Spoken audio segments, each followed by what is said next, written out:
Selamat pagi, Bu Guru. Oke, apa kabar? Baik. Pada pagi hari ini kita akan belajar sama-sama tentang coding dan kecerdasan artifisial. Ada yang sudah tahu apa itu coding dan kecerdasan artifisial atau baru dengar? Baru dengar. Nanti sebentar kita akan sama-sama belajar apa itu coding dan kecerdasan artifisial. Apa kan coding dan kecerdasan artifisial? Kita akan sama-sama tahu. Tujuan pembelajarannya itu bagaimana anak-anak kita semua memahami konsep dasar tentang coding dan kecerdasan artifisial. Dan juga kita akan sama-sama menerapkan kegiatan atau pengetahuan tentang coding dan kecerdasan artifisial dalam kehidupan sehari-hari. Serta kita mengembangkan kemampuan anak-anak berpikir komputasional dan juga berpikir secara etika. Bagaimana anak-anak mempunyai etika dalam penggunaan coding kecerdasan artifisial.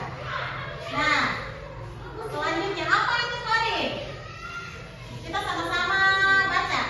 Coding adalah Proses mengubah ide menjadi instruksi dalam daftar teknik komputer. Dengan belajar coding, siswa dapat meningkatkan keterampilan logika, pencernaan masalah, dan kreativitas melalui permainan yang menyenangkan.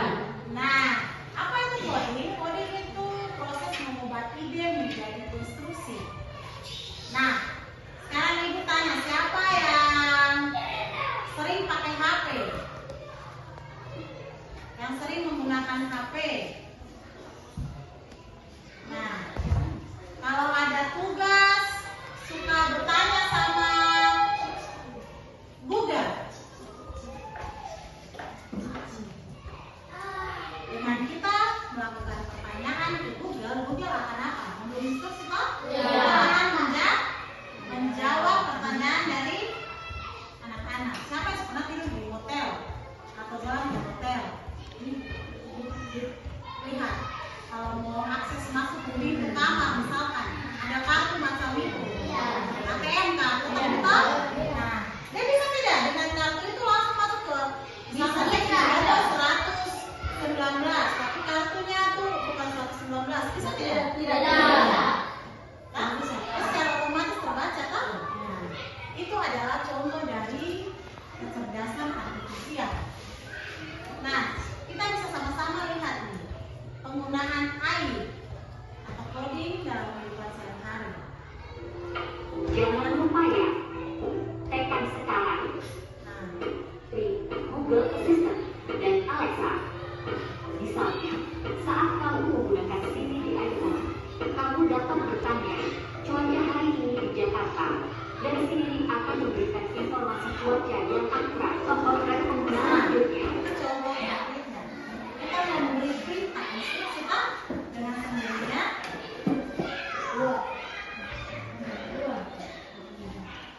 Akan ada. Misalkan begini, kalau anak-anak pernah melihat atau menonton film atau video tentang, biasanya kalau dia pertemuan bagus toh atau foto-foto bagus, biasanya dia masuk langsung dia lampu bisa nyala dengan sendirinya. Hah? Atau misalkan dia bilang aja gini, Siri putarkan musik, tiba-tiba langsung lagu bunyi. Hah? Itu ya biasanya. Atau yang paling sederhana, kita memberikan instruksi buat komputer. Sekarang ibu mau anak-anak melihat, ibu mau pakai kontrol A, langsung dengan sendirinya ibu blok kasih ke bawah, ibu tandai. Itu ibu pakai cuma ibu kontrol A, komputer saja dengan sendirinya langsung play. Itu adalah contoh dalam kehidupan sehari-hari kan? AI coding. Lanjut, anak-anak lanjut ya. Tentang kecerdasan artifisial. Apa itu kemampuan komputer untuk belajar dan menyelesaikan tugas seperti manusia. Seperti yang tadi tuh, misalkan kita mau cari sesuatu lewat Google, nah, kalau kita mau mengetik, bisa kan pakai suara tuh. Nah, bisa kan kalian? Bisa. Itu menggunakan voice-nya ya, Google Voice. Google cari saya tempat wisata yang ada di Maidan. Bahasa dirinya, gitu kan. Kabupaten Maidan, tempat populer yang ada di Kabupaten Maidan. Dia langsung, ya lihat sih, ada kali kaca, ada komputer dengan sendirinya. Ayam maru dan sendirinya dia langsung buka, dia punya itu tempat-tempat wisata yang ada di Maidan. Nah sendirinya dia kasih tahu juga jaraknya berapa jarak secara lengkap. Itu yang tadi kita sebut dengan kecerdasan artifisial kan? Kita menggunakan kemampuan komputer untuk menyelesaikan masalah kita seperti manusia. Itu yang disebut dengan kecerdasan artifisial. Nah dengan ini dia mengenal pola. Bagaimana mengenal pola dan juga dekomposisi. Jadi pilar berpikir komposisial itu seperti dekomposisi, pengenalan pola dan juga abstraksi. Nah, selanjutnya. Nah, untuk anak-anak SD, untuk anak-anak sekalian itu literasi digitalnya itu seperti apa? Itu anak-anak menggunakan teknologi secara aman dan etis. Itu sangat penting. Siswa atau anak-anak sekalian memahami perangkat keras, perangkat lunak, dan etika dalam bermedia sosial untuk memanfaatkan teknologi secara produktif dan bertanggung jawab. Aiselin. Nah. Berikutnya, karakteristik dari pembelajaran KKA atau coding kecerdasan artifisial. Karakteristiknya itu apa saja? Nah, etika itu sebagai dasar, di mana anak-anak dalam pembelajaran coding dan kecerdasan artifisial itu harus diawali dengan etika yang kuat, mendidik siswa untuk menggunakan teknologi secara bertanggung jawab dan menghargai privasi serta keamanan data.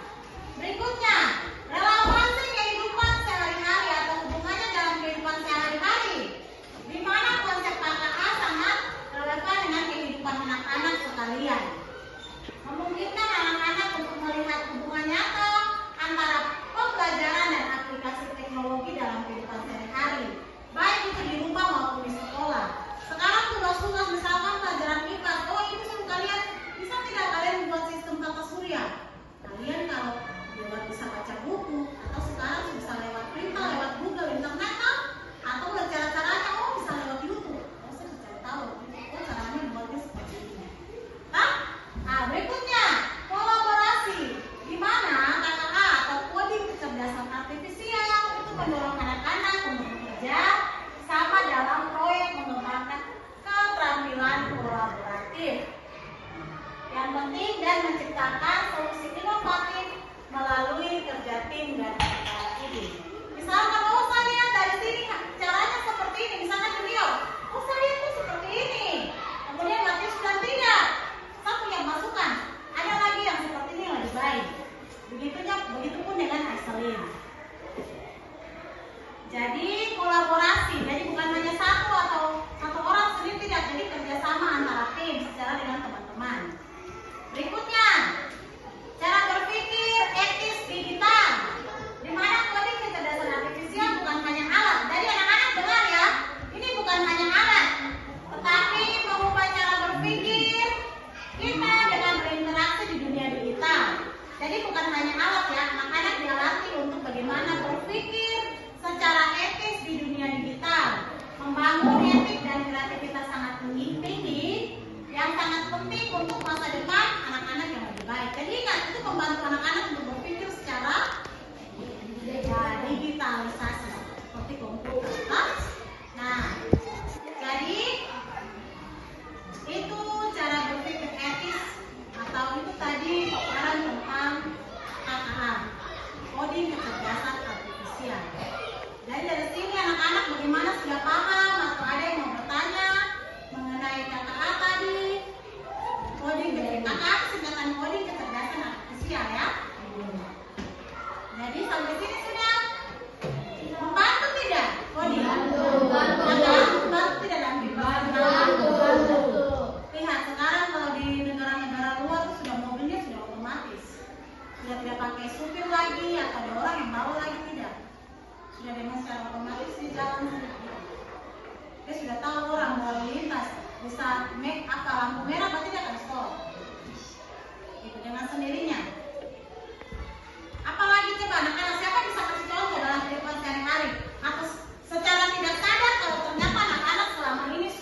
artinya halo, nama saya adalah.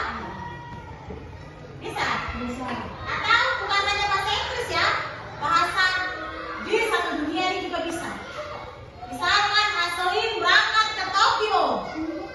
Aduh, Aselin tidak tahu bahasa Tokyo, bagaimana caranya? Jangan saja dalam aplikasi Google Translate, ubah ke bahasa Tokyo. Jadi bisa Aselin mau bicara ke orang Tokyo, mau pakai Google Translate. Saya pakai bahasa Indonesia, dia akan menggunakan ke bahasa Tokyo. Begitu. Atau Mikela jalan-jalan ke India misalkan. Kalau jalan-jalan ke India berarti tidak itu saja. Kalau tidak bisa bahasa Inggris kan? Kalau misalkan, oh Mikela bisanya bahasa Inggris, tapi orang di India tidak bisa bahasa Inggris, bagaimana caranya? Hah? Ada lagi? Sembahyang hari Minggu sekarang sudah canggih toh? Renungan tuh lihat dalam HP saja download aplikasi, download bacaan. Hah? Buku sudah, sudah buku-buku cerita sekarang lewat digital itu. Tidak perlu lagi, saya bawa buku berapa? Yang penting tadi ingat ada etikanya. Anak-anak menggunakannya untuk apa? Hah? Menggunakan, terus lihat ini. Misalkan anak-anak mengakses di YouTube itu belajar tentang sistem rangka. Selalu bukan tentang sistem rangka. Nanti secara